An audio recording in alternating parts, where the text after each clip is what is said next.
سب سے پہلے تمام حاضرین مجلس کو، اس جشن کے شرکت کرنے والوں کو مبارکباد پیش کرتا ہوں۔ خداوند متعال بار بار ہمیں یہ تمام عیدیں منانا نصیب فرمائے۔ آج آپ لوگوں نے عید زہرا کے عنوان سے جشن رکھا ہے اور آئندہ آنے والے دنوں میں عید میلاد النبی ہوگا۔ عید زہرا یا عید شجاع ان عیدوں میں سے ہے، بلکہ دو عیدیں ایسی ہیں جس کو کوئی بھی منافق نہیں منائے گا۔ فرماتے ہیں معصوم کہ عیدیں سب منا لیتے ہیں لوگ، عید میلاد النبی بھی لوگ منا لیتے ہیں، عید الفطر عید الاضحیٰ سب مسلمان مناتے ہیں، لیکن کہا کہ دو عیدیں ایسی ہیں جس کو کوئی منافق کبھی بھی نہیں منائے گا، ایک عید غدیر، دوسری عید زہرا۔ عید غدیر کو جس کے پاس ایمان ہوگا، ولایت ہوگی، وہی منائے گا کیونکہ عید ولایت ہے۔ عید زہرا کیونکہ عید شجاع ہے، اس لیے صرف اس کو مومن ہی منائے گا۔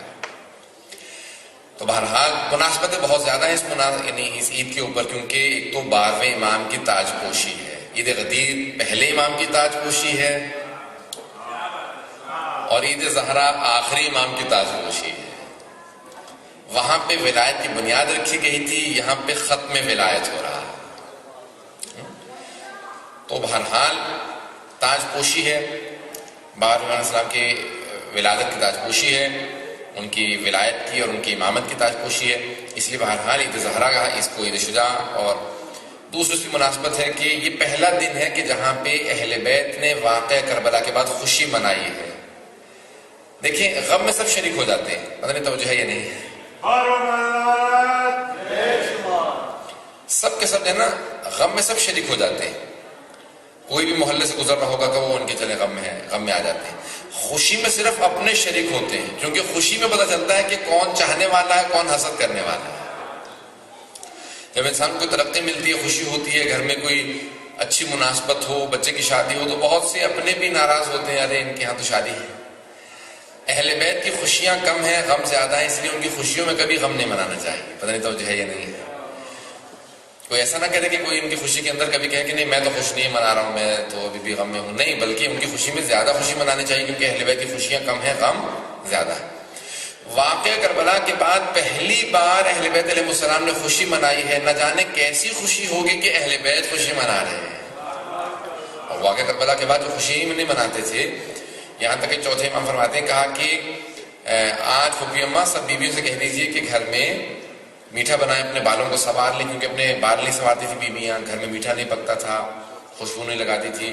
تو کہا کہ سب سے کہیں کہ اپنے بالوں کو سنواریں، سب کے سب سے کہیں کہ گھر میں میٹھا پکائیں، کیوں؟ کیونکہ آج، کہا کیوں آج کیا بات ہے؟ کہا کہ آج عمر سعد کا سر آیا ہے۔ اور بہت سی مناسبتیں جو وہاں نہیں منائی جا سکتی تھی وہ اس خوشی پہ منائی جاتی ہیں۔ تو عمر سعد کا سر آیا۔ پہلی بار کہتے ہیں واقعہ کربلا کے بعد امام سجاد خود مسکرائے، جو روتے رہتے تھے ہمیشہ، پہلی بار مسکرائے، اور مسکرانے کے بعد کہا، جو سر لے کے آیا تھا نا، 3 سر لے کے آیا تھا، اس میں عمر سعد کا سر تھا، تو کہا کہ مختار سے کہو ہرملا کا سر کب بھیجے گا۔ آغا خوئی نے پوری ایک بحث کی ہے، ابھی مولانا نے پوری مجلس پڑھ دی، اس لیے میں تفصیلات میں نہیں جاؤں گا، ایک جو دلیلیں انہوں نے پیش نہیں کی ہے میں اس کو طرف اشارہ کروں گا۔ آغا خوئی سے پوچھا گیا، اور انہوں نے اپنی رجال میں پوری بحث کی، علم رجال کے اندر، کہا کہ آغا کیا دلیل ہے کہ مختار کہ دونوں طرح کی حدیث ہے نا، مدح میں بھی ہے، مذمت میں بھی ہے، ان کی تعریف بھی کی ہے، ائمہ نے ان کو پریز بھی کیا ہے اور ان کے خلاف بھی بولا، تو کہا کون سے تقیہ پہ ہیں؟ جس میں تعریف کی ہے وہ، یا جس میں مذمت کی ہے وہ؟ تقیہ پہ محمول ہے نا، کوئی ایک تقیہ پہ ہے، یہ پوری سلسلہ وارہ حدیث ہے، یہ بھی حدیث ہے، تو کہا کون سی؟ کہا کہ دیکھو یہ بات یاد رکھو کہ امام معصوم چونکہ معصوم ہے، اگر وہ راضی نہ ہو کسی کام پہ تو انکریجمنٹ جائز نہیں ہے۔ نہیں میں سمجھا سکا، کسی غلط کام پہ حوصلہ افزائی کرنا جائز نہیں ہے امام معصوم کے لیے، حتیٰ امام معصوم کے کسی مومن کے لیے بھی تقیہ میں بھی کسی غلط کام پہ انکریجمنٹ جائز نہیں ہے۔ اب امام سجاد کہہ رہے ہیں مختار سے کہو ہرملا کا سر کب بھیجے گا، یہ حوصلہ افزائی کر کے بتا رہے ہیں کہ نہیں میں اس فعل پہ راضی ہوں، یہ حوصلہ افزائی ہے، یہ انکریجمنٹ ہے، یہ انکریجمنٹ بتا رہی ہے کہ امام راضی تھے کیا؟ ہاں، مختار سے کہو کہ کب سر بھیجے گا، اس کا مطلب ہے راضی ہیں، تبھی تو کہہ رہے ہیں، انکریج کر رہے ہیں۔ پھر آخری دلیل جو آپ نے دی ہے اس میں ایک دلیل پیش کی ہے، کہا کہ انسان کی زندگی میں انسان تعریف کر سکتا ہے تقیتاً، لیکن اس کے مرنے کے بعد تقیداً تعریف نہیں کی جاتی. جب حضرت مختار کی شہادت ہو گئی تھی تو امام سجاد سے پوچھا گیا کہ مولا مختار کی شہادت ہو گئی. امام نے کہا رحم اللہ مختار، خدا رحمت نازل کرے مختار پہ، اس کی وجہ سے ہماری بیویوں نے اپنے بال سنوارے تھے.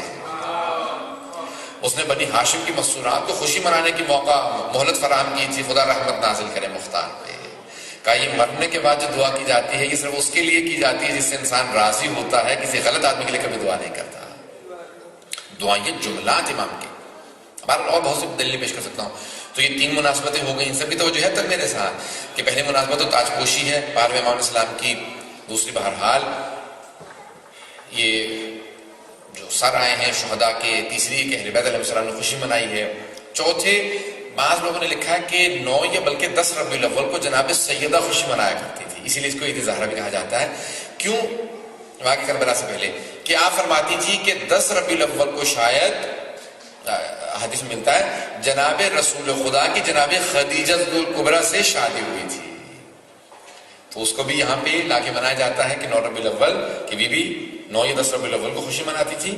کہ کہتی تھی کہ آج کا پوچھا بی بی آج کیا بات ہے، خوشی کیوں منا رہی ہیں، آپ گھر میں میٹھا بنا ہوا. کہا کہ آج میرے بابا کی میری مادر گرامی سے شادی ہوئی تھی، تو اس شادی کی وجہ سے میں خوشی منا رہی ہوں. تو 4 مناسبتیں. اس کے علاوہ بہرحال اور بھی مناسبتیں ہیں جو آپ لوگوں کے انشاءاللہ تعالیٰ ذہن میں آ جائیں گی. ایک نعرہ بھی لگ چکا تھا پہلے انشاءاللہ تعالیٰ اسی حوالے سے کہ کہاں سے کہاں مناسبتیں لے کے جائی جاتی ہیں تاکہ وہ ذہن میں رکھی جائیں اور اس کے حساب سے پھر خوشی منائی جاتی ہے کہ اہل بیت علیہ السلام نے کہا ہے کہ آج دشمن ایسے ایسے دشمن دنیا سے گئے ہیں جن کو فرعون آل محمد بھی کہا گیا. محمد و آل محمد کے اوپر جس نے فرعون کا کردار ادا کیا ان کے خلاف، وہ دنیا سے گیا. تو اس لیے وہ سارے کی ساری خوشیاں 9 ربیع الاول کو منائی جاتی ہیں.